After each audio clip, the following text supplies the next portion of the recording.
Hello and happy Tuesday. We meet again for another vitamin chat on a Tuesday.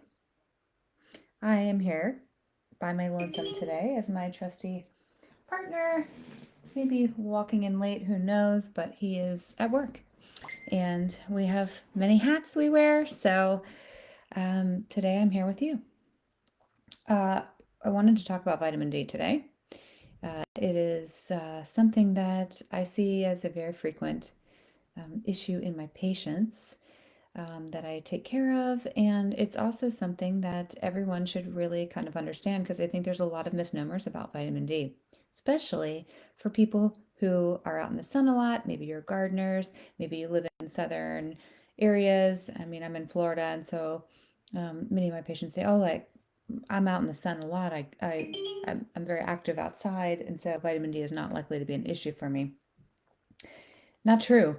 As a matter of fact, I find that nearly all of my patients where I'm testing everybody, of course, and that's one of the tests that we run is suboptimal or deficient in vitamin D, even in Florida. So that tells you something, right? So what's vitamin D? Well, it's actually a hormone, so that's kind of crazy, but it's a fat-soluble vitamin. So we're at risk for it a little bit more with things like gastric bypass, where we have a little bit more fat malabsorption. We're at risk for it when we are missing our gallbladders and we don't digest fats as properly because this is, a fat soluble vitamin. And so we have to be able to extract it from the fatty foods that we're eating and breaking down. Um, so it's a pretty hot topic these days, starting to be really tied with a lot of diseases and chronic issues. As a matter of fact, vitamin D deficiency was really associated with poor COVID outcomes. And so that's really where it started getting its really positive press, I think. And so everybody was saying take vitamin D to prevent COVID. And so I think that's where it gained a lot of popularity. Um, it's a fat soluble vitamin. There's two types of it. There's D2 and D3. And I bring up this concept because vitamin D2 is more found in vegetables and D3 is more found in our fatty fish and our dairy. Uh, Interesting though, our bodies have to convert vitamin D2 to vitamin D3. So, and then this is important because a lot of people will get prescribed vitamin D from their like their primary care physician or their physician because there is a prescription D and it's a once a week dosing. The prescription vitamin D only comes in D2. And so I see a lot of times where people have trouble converting vitamin D2 over to vitamin D3. It's, not all the time, but it does happen. And so you just want to be aware of that because, if you're taking this vitamin D2 once a week giant dose and your vitamin D levels are going nowhere, you're probably just a poor converter. But because I've seen enough of it, I just recommend D3 to everyone.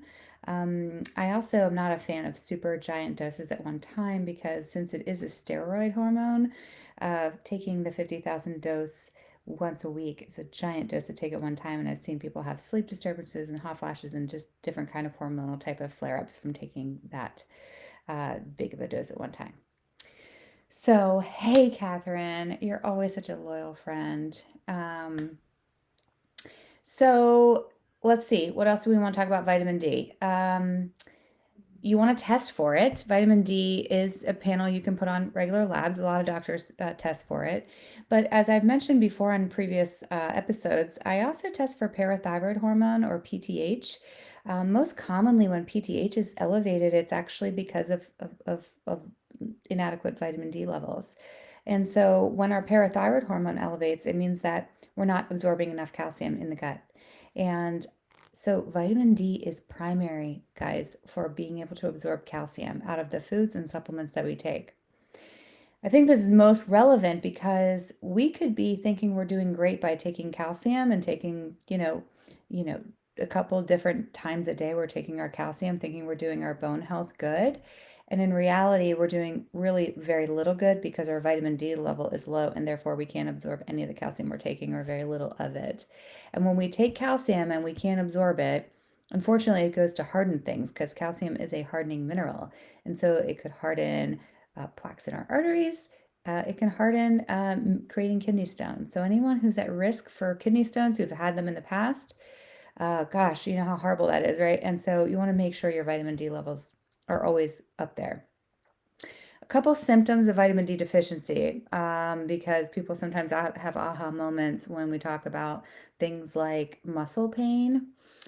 This is a very more typical symptom of vitamin deficiency, because you're experiencing it, right? And so when we also talk about things like decreased immune system, being more vulnerable to illnesses, being more vulnerable to autoimmune diseases, or having more frequent flares of autoimmune diseases, you might not necessarily connect those things to deficiency, but certainly, muscle and bone pain, um, probably, you can kind of think about, wow, like maybe I should get my vitamin D checked, right?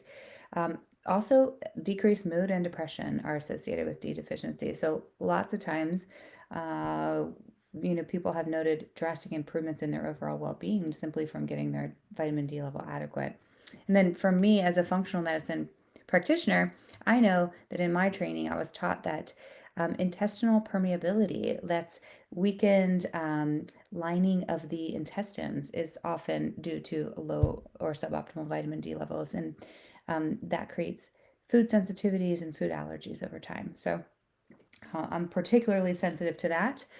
And the other thing I want to just kind of leave you with today is about reference ranges, which is I always like to bring up because I think it's important to know that reference ranges are not ideal ranges. And so you may get your vitamin D level checked, and typical reference ranges are somewhere between 30 and 100. Maybe you're at 31 or 32. That might not be flagged as deficient, but it's certainly not optimal. And so many of the studies that looked at the best COVID outcomes during that awful time in our lives found vitamin D levels 50 to 70 as being kind of optimal. And that's sort of what I kind of tend to recommend or state, try to get my patients optimized in. Some of the risk factors for deficiency in vitamin D is obesity.